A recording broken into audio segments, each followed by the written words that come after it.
Assalamualaikum warahmatullahi wabarakatuh. Alhamdulillahirrabbilalamin. Anak-anakku kelas 2A sampai 2F yang berbahagia. Semoga kita selalu diberikan kesehatan dan perlindungan dari Allah SWT. Amin. Anak-anakku, pada pagi hari ini kita belajar Al-Islam secara daring ya. Semoga tidak mengurangi semangat kalian dalam menuntut ilmu. Baiklah, kita mulai dengan membaca lafaz basmalah bersama-sama. Bismillahirrahmanirrahim. Baiklah anak-anakku, pembelajaran Al-Islam kali ini kita akan membahas tentang pengertian sholat. Di semester pertama yang lalu, kita sudah belajar tentang pengertian sholat. Kita ulangi kembali ya. Pengertian sholat secara bahasa adalah berdoa. Sedangkan secara istilah, sholat artinya ibadah yang dimulai dengan gerakan takbiratul ihram, yaitu Allahu Akbar, dan diakhiri dengan salam, yaitu Assalamualaikum warahmatullahi wabarakatuh. Macam-macam sholat. Sholat itu ada sholat fardu dan sholat sunnah. Sholat fardu itu biasa disebut dengan sholat wajib atau sholat 5 waktu. Sholat fardu itu wajib atau harus dikerjakan oleh setiap orang Islam. Jika umat Islam mengerjakan sholat fardu, dia akan mendapat pahala. Namun jika dia meninggalkan, dia akan berdosa. Sedangkan sholat sunnah adalah sholat yang tidak wajib atau tidak harus dikerjakan. Namun, jika dikerjakan, dia akan mendapat pahala, dan jika tidak, maka dia tidak akan berdosa. Itulah pengertian dari sholat fardu dan sholat sunnah.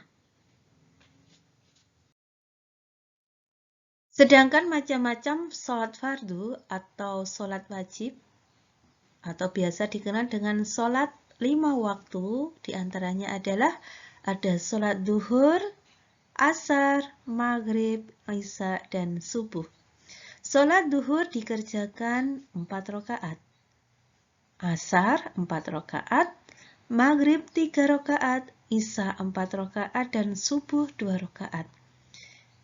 Jika digabungkan, maka seluruh jumlah rakaat sholat 5 waktu atau sholat fardu ada 17 rakaat.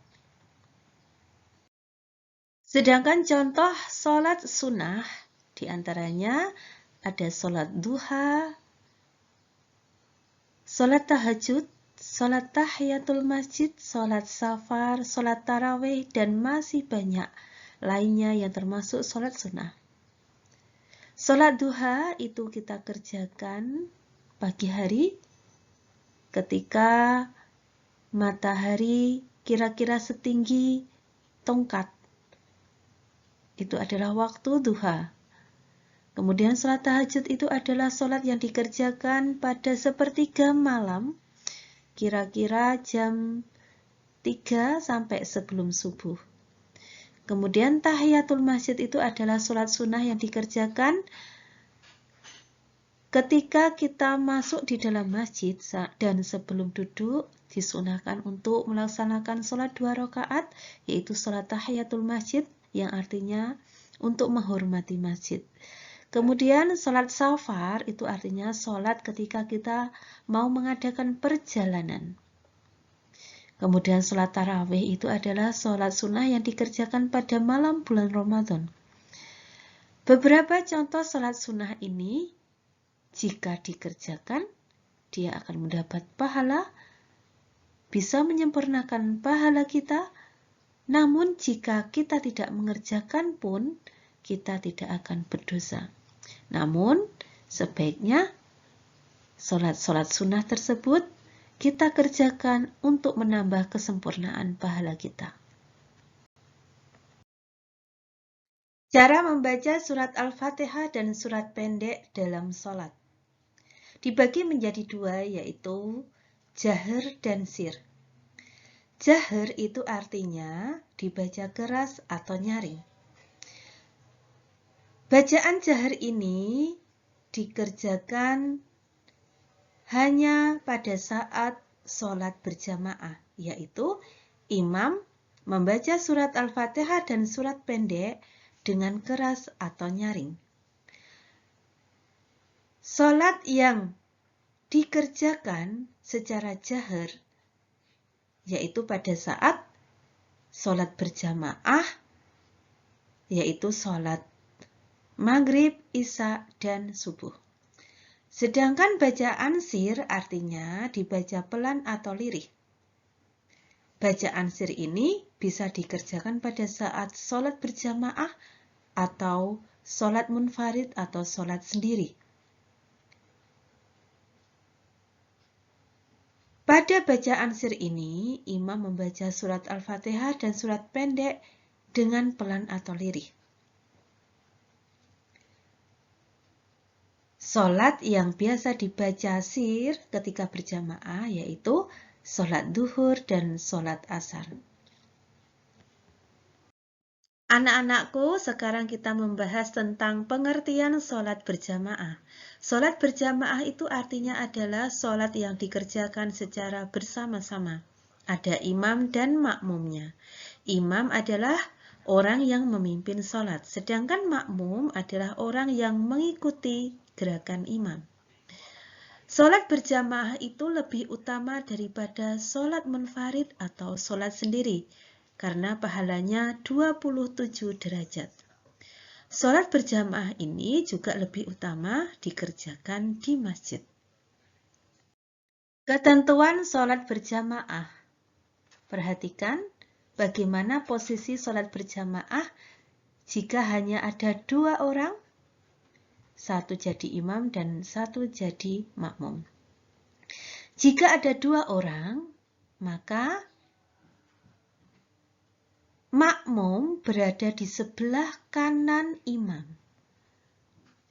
Boleh sejajar atau lurus dengan imam, boleh juga sedikit mundur ke belakang dari posisi imam.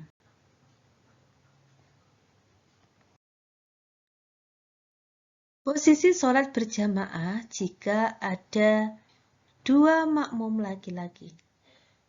Coba perhatikan pada gambar sebelah kiri ada makmum 1 orang, kemudian datang lagi makmum berikutnya. Bagaimana caranya? Yang semula tadi di sebelah kanan imam, yang makmumnya 1, kemudian jika datang makmum yang lainnya, maka makmum yang di sebelah kanan imam tadi mundur dan berbaris sejajar dengan makmum yang kedua. Jika posisi sholat berjamaah dengan 3 makmum atau lebih laki-laki, perhatikan gambar, maka posisi sholat berjamaah imam berada di depan dan makmum langsung berada atau berjajar sejajar di belakang imam.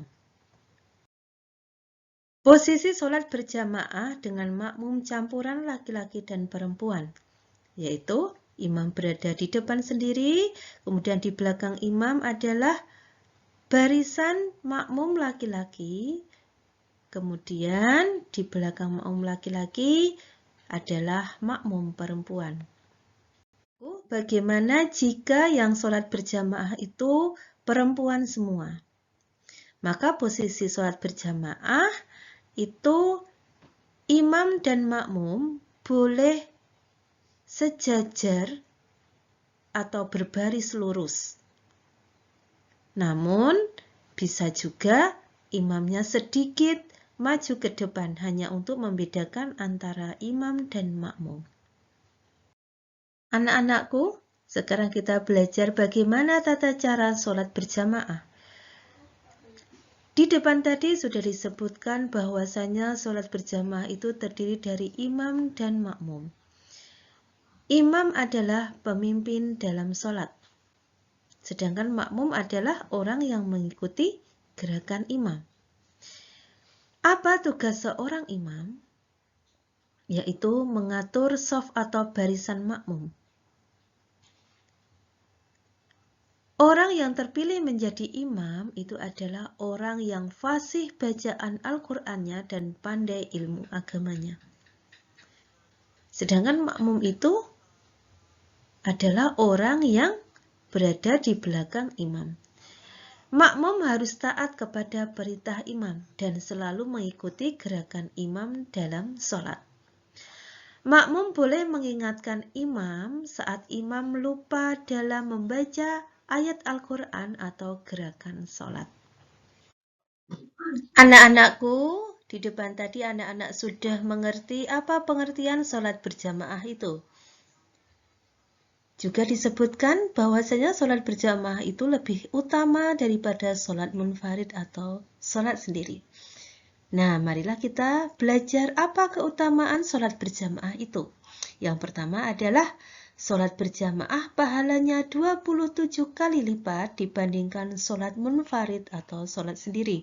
Yang kedua, sholat berjamaah bisa mempererat tali persaudaraan sesama muslim. Yang ketiga, sholat berjamaah itu sebagai syiar Islam atau memperkenalkan Islam ke seluruh umat manusia. Demikian anak-anak pembelajaran Al-Islam pada pagi hari ini. Semoga anak-anak bisa memahami dengan baik dan selalu dalam keadaan sehat dan lindungan Allah Subhanahu wa taala. Amin.